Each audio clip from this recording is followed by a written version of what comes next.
What's the key to effective breaststroke timing? Hi everyone, Andrew here, helping you help your swimmers get faster. In this video, we're going to take a look at the key skills involved in effective breaststroke timing.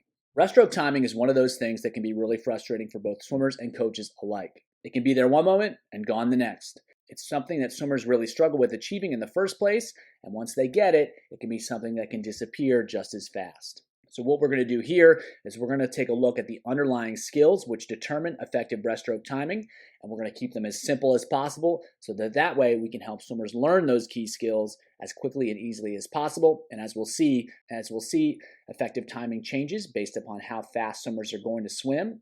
And when swimmers understand what great timing is all about, they can adjust their timing in order to meet the demands of the event and adjust their timing based upon their own specific needs.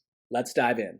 As frustrating as breaststroke timing can be, it's actually pretty simple when it comes down to what swimmers need to do in order to swim well. They need to time the stroke so that they can create a lot of propulsion with the arms when the legs are in a streamlined position, and then create a lot of propulsion with the legs when the arms are in a streamlined position.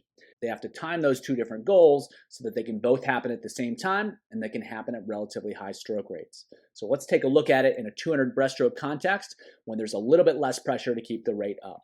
So as we'll see with this swimmer here, he's pulling, but his legs are almost completely straight and he's in great alignment with his lower body. So that's going to reduce the amount of resistance he creates as he's creating a lot of propulsion.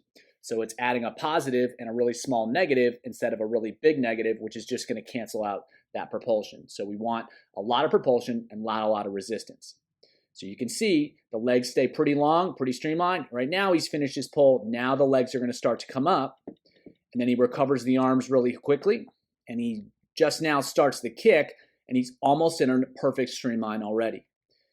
And then once he gets to the second half of the kick, he is in a really great line. So what they're trying to do is create as much propulsion as they can with the arms when the legs are really streamlined. So right here, legs are really streamlined, and then kicking once the arms are moving into alignment and they've achieved a really good streamlined position, then the legs go. So that's ultimately what swimmers need to do. There's going to be a gap between the arm action and the leg action. So the arm action happens here, right now. The arm action happens,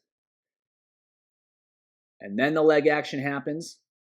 And then in the front of the stroke, the leg action happens, and then we're going to wait for the arm action to happen. So there's going to be space between the arms and space between the legs.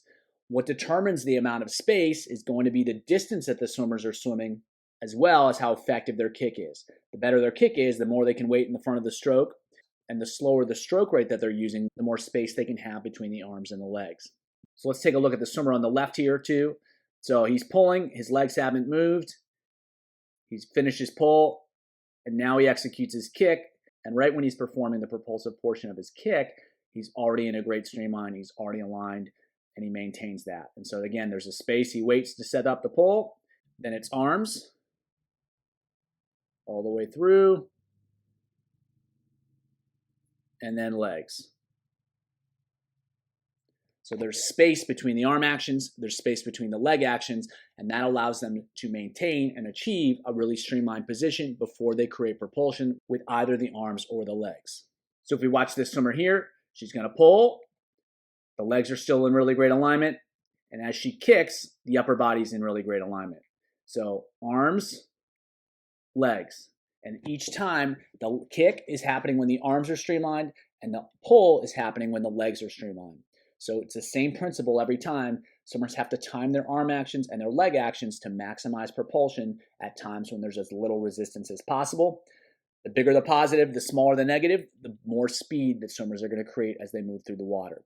So we've seen what happens when swimmers are performing over 200 meters. How do things change when they're swimming faster over 100 meters when they're using higher stroke rates?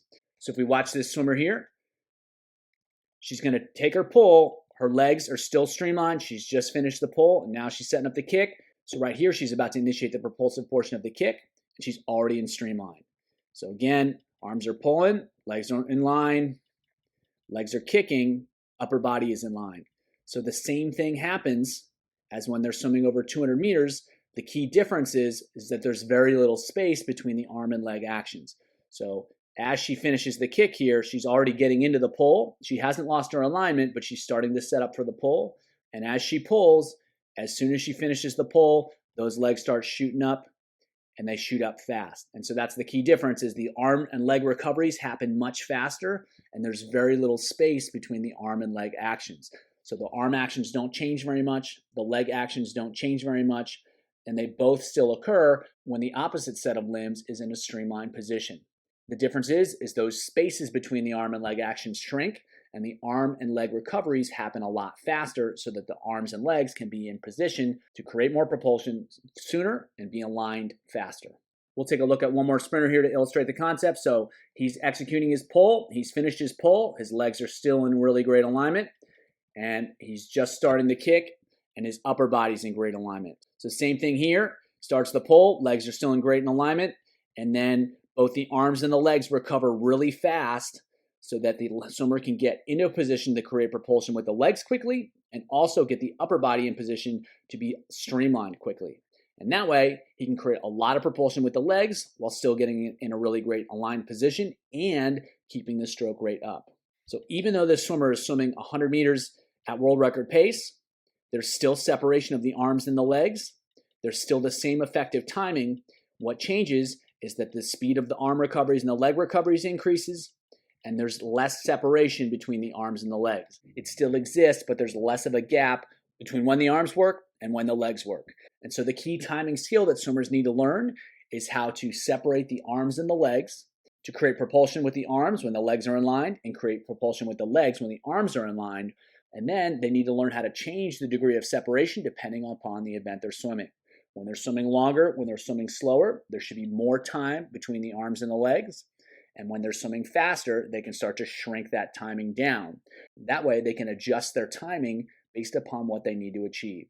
So the key thing is the separation between the arms and the legs. That's what's going to allow breaststrokers to swim fast. And again, what they do to swim faster, they pick up the recovery speed, and they change the timing by shrinking those gaps. And so if swimmers can learn those skills, they can learn what it feels like, and they can learn how to control it. They're going to be able to consistently display great timing. And when they lose it, even in the middle of a race, they're going to be equipped to get it back because they know what it feels like. They know what they have to do. And when they have those skills, they can make the changes when they need to. Hope that was helpful. And as always, keep it simple.